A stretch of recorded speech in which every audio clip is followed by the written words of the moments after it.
Well, for more on NATO targets and Canada's spending plans, let's bring in David Perry, President and CEO of the Canadian Global Affairs Institute, someone who studies defense matters very closely, especially on the financial side. Dave, good to see you. I want to start with what you make of the numbers you're reading today as you go through this plan, the $9 billion for this fiscal year.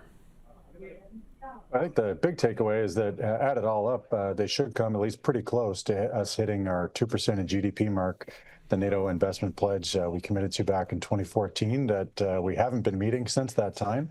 So this is a pretty important step to see the Prime Minister take, both making the announcement and giving a quite good speech, which I think hit a lot of the right notes, and then actually coming forward with the money the same day, which hasn't been something we've tended to see in the past.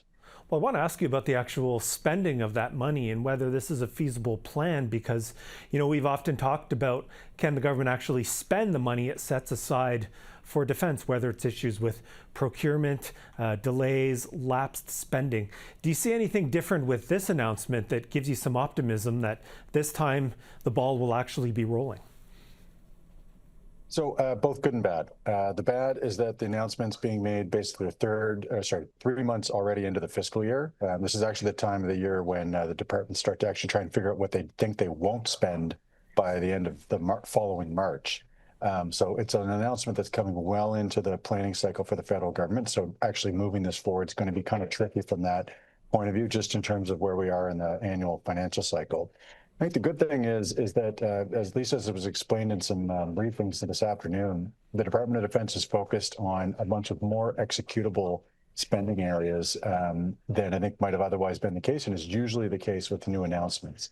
So there's a little bit of money for capital investment, but mostly to top up project budgets that don't have enough to add additional quantities onto existing orders. The other funding, though, is for improving readiness, so tagging extra money onto the spending we do on maintenance and repair, providing some extra funds for a couple different aspects of personnel. I think probably the biggest chunk of that is going to be a pay raise for the troops, which is a relatively straightforward exercise to get approved, and you can make it retroactive if you want to.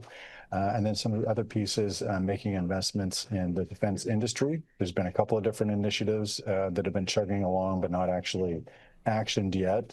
Didn't see the detail today, but there's some existing production mechanisms that could be pulled pretty easily, like extra ammunition purchases, extra light armored vehicle purchases, as an example.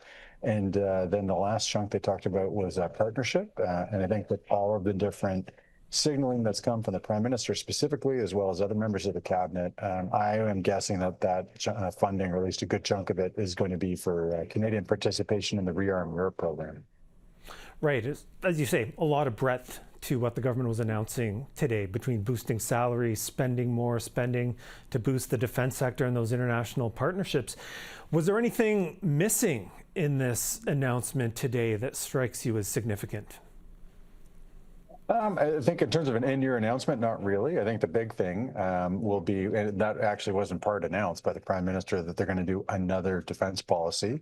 The ink's only been dry on the last one for a little over a year, but I would presume that new policy would work within a resource envelope that starts at 2% of GDP being committed as a minimum, and looks upward from there. One of the big constraints we've had in past defense policies is trying to figure out exactly how much money the Department of National Defense could entice or convince the politicians to start spending, and then working back from there. This is a bit of a different dynamic where you've actually got a relatively stable start point at 2%, which is a completely different funding environment for the armed forces to work with as they craft a new policy. So I think the forward-looking piece is the one thing that there wasn't much detail on today. Okay, well, I want to, in the time we have left, talk about NATO, which is where that 2% target came from. Now, the Prime Minister said the fundamental goal is to protect Canadians and not to satisfy NATO accountants. But the pressure from NATO and allies is only going to get bigger, because we are hearing that new figure of 5% of GDP as a spending target when NATO leaders meet later last month. Where do you think that leaves Canada?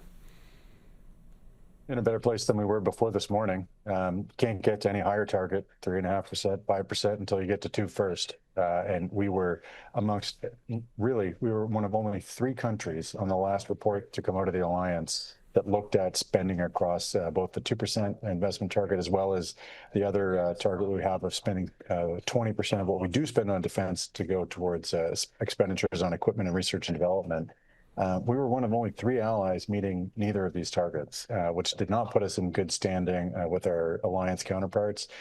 The Prime Minister made a comment today about not being too concerned about NATO accountants. I think he is concerned about how the other NATO heads of state look at Canada, or at least the heads of government look at Canada. And I think he took a good step forward today to trying to restore some of the Canadian credibility that has really, I think, eroded in the last decade as we have not met the commitments we signed up to in 2014, and until today, didn't actually have a plan to actually get there. Yeah, and one of those NATO heads of state is, of course, Donald Trump. So I want to close with you on a question about the United States and how you think this announcement today is connected to these Canadian negotiations with the U.S. on security and trade and what we've been hearing from American leaders about Canada's defense capacity. I mean, I think given the importance of the United States, the Canadian relationships of a whole bunch of different kinds, economic, defense, and security, that this is going to be subtext for all of those negotiations. I think this commitment today, the funding of it, puts the Prime Minister and puts Canada in a much stronger position in those discussions with the United States, because our underinvestment in defense has been a chronic irritant in the Canada-U.S. relationships, not just a feature of the discussions with President Trump. Those have just been a little bit more pointed in public. It's been a lingering irritant over successive American administrations. So this is a big step forward to taking that off the table. Now we're going to have to talk about the future and getting beyond where we are today to a new investment pledge target. But this is certainly a very important, overdue step in the right direction. Okay, David Perry, thanks for your time on this. Always good to see you.